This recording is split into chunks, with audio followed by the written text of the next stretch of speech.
warahmatullahi wabarakatuh. Assalamualaikum warahmatullahi wabarakatuh. Salam sejahtera untuk kita semua. Sedikit memperkenalkan, saya Rahmat Hidayah dan Saya Anza. Dan video ini kami berdua akan mempresentasikan salah satu materi pada mata kuliah Etika Filsafat Komunikasi mengenai filsafat komunikasi mikrokosmos. Baiklah, untuk materi pertama saya akan menyampaikan tentang apa itu filsafat komunikasi mikrokosmos. Filsafat komunikasi adalah suatu pengetahuan yang menelaah secara mendasar mengenai keilmuan komunikasi dari historisnya, teori-teorinya, metode-metodenya, prinsip-prinsip, metodologi yang digunakan sampai pada semua hal yang terkait pada cangkupan komunikasi. Jadi, antara metafisika, kosmologi, dan makromos memiliki keterkaitan yang sangat erat sekali.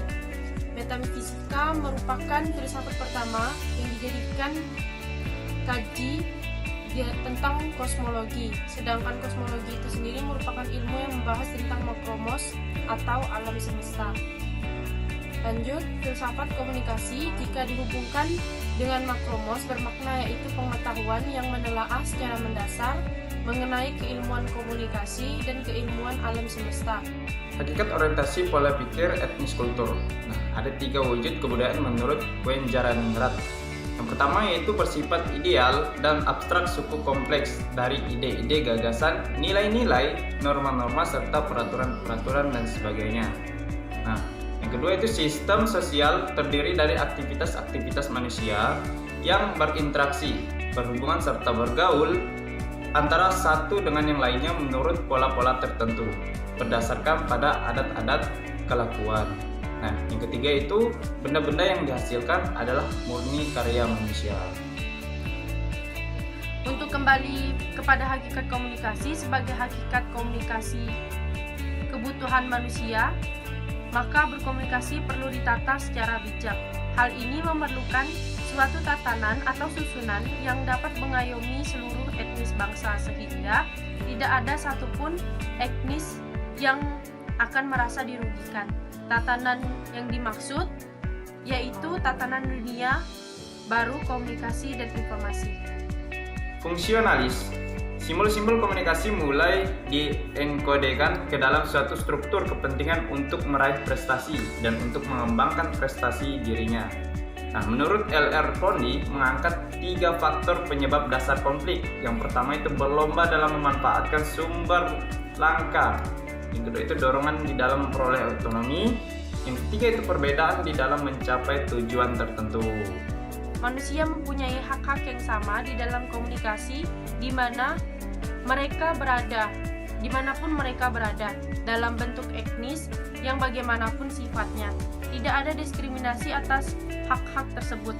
Namun, di dalam kenyataan empiris geokultural yang membedakan hak manusia berkomunikasi, bahkan pada tingkat kemajuan berpikir telah melebihi manusia lainnya, maka muncul naluri ingin mendominasi terhadap semua sumber komunikasi untuk lebih memperkuat keberadaannya terhadap etnis bangsa lain. Proses pergeseran pola pikir menurut Van Mitis, cara berpikir manusia terikat nilai-nilai sakral yang ada pada alam dan melembaga pada diri manusia suatu sikap bahwa alam harus tetap utuh. Geneter menguasai geokultur, yaitu semua benda yang ada di dalam lingkungan manusia mempunyai roh. Karenanya harus tetap dijaga keutuhannya. Filsafat dengan alam semesta terdapat perbedaan mendasar tentang alam antara pandangan filsafat barat dengan pandangan filsafat Islam. Dalam pandangan barat, filsafat barat alam terjadi dengan sendirinya, sedangkan dalam filsafat Islam alam terjadi karena yang menjadikannya yaitu Allah.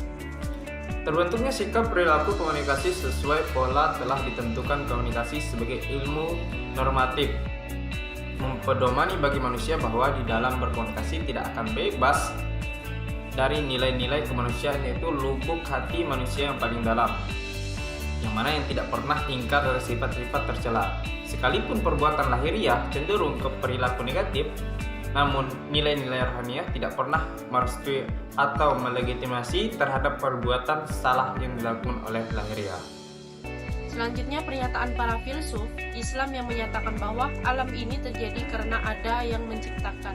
Maka dengan demikian, para filsuf Islam tidak semata-mata atau tidak hanya menggunakan akalnya saja, tetapi juga menggunakan wahyu dari Al-Quran maupun hadis Rasulullah SAW.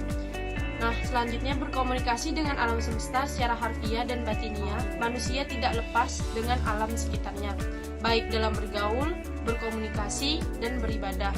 Semua menjadi satu dimensi yang saling berkaitan. Dalam sains, diketahui bahwa jaring-jaring makanan, siklus daur air, dan gaya tarik gravitasi bumi merupakan kohesi di antara spektrum yang ada di alam raya ini, yang telah diciptakan Allah kepada penduduk di alam ini, bahwa apa yang telah dikaruniakan Allah tak ada yang lepas dari pengamatannya. Baik, itulah presentasi singkat mengenai materi filsafat komunikasi mikrokosmos dan sub bagian-bagiannya. Semoga bermanfaat bagi kita semua. Kurang lebihnya kami berdua mohon maaf. Dan mohon pamit undur diri dari layar kaca. Mungkin sekian dari kami. Wassalamualaikum warahmatullahi wabarakatuh. Wassalamualaikum warahmatullahi wabarakatuh.